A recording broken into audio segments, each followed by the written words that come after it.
Assalamualaikum warahmatullahi wabarakatuh.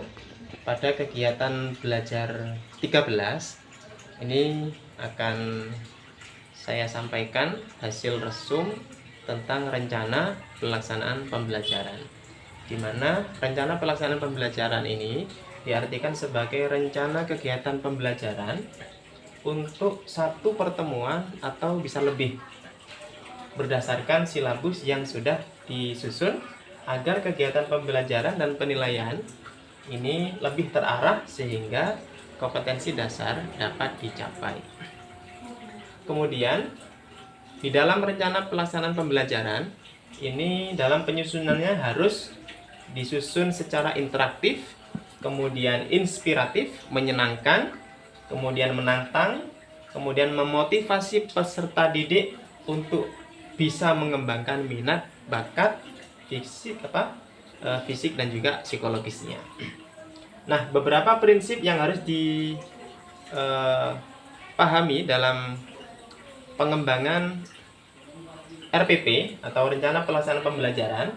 Yang pertama adalah harus memperhatikan perbedaan peserta didik, baik perbedaan dalam segi jenis kelaminnya, kemudian intelektualnya, minat, bakat, dan potensinya.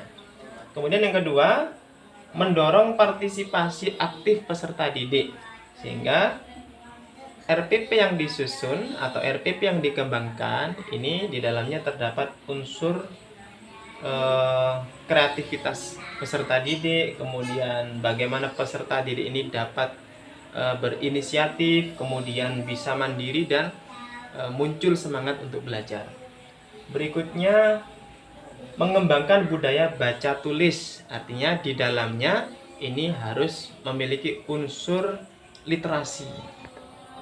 Berikutnya, pemberian umpan balik, yaitu adanya sebuah penguatan yang diberikan kepada peserta didik, kemudian ada program pengayaan, kemudian ada program remedial. Dan yang terakhir, prinsip keterkaitan dan keterpaduan. Berikutnya, komponen-komponen dalam penyusunan RPP yang harus dipenuhi adalah, yang pertama, adanya sebuah identitas sekolah atau madrasah, kemudian identitas mata pelajaran, kemudian identitas kelas dan juga semester. Yang kedua, adanya alokasi waktu yang dicantumkan, kemudian adanya KI dan KD serta indikator pencapaian kompetensi. Kemudian adanya tujuan pembelajaran yang sudah dirumuskan berdasarkan KI, KD, dan indikator. Kemudian ada materi pembelajaran, penggunaan pendekatan, metode, dan model yang digunakan. Artinya untuk model ini harus berdasarkan kurikulum 2013. Kemudian media, alat, bahan, dan sumber belajar yang digunakan.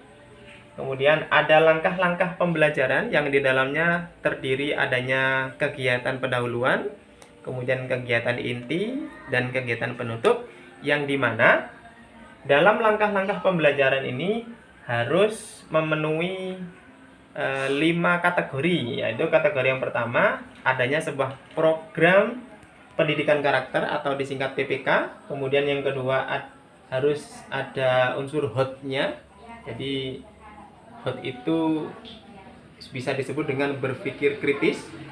Kemudian ada sebuah literasi, kemudian kecakapan abad ke-21, dan yang terakhir adalah TIPEK atau penggunaan teknologi dalam pembelajaran. Dan komponen yang terakhir adanya sebuah penilaian pembelajaran. Demikianlah beberapa pengembangan yang harus dipahami dalam rencana pelaksanaan pembelajaran. Kurang dan lebihnya mohon maaf. Terima kasih. Assalamualaikum warahmatullahi wabarakatuh.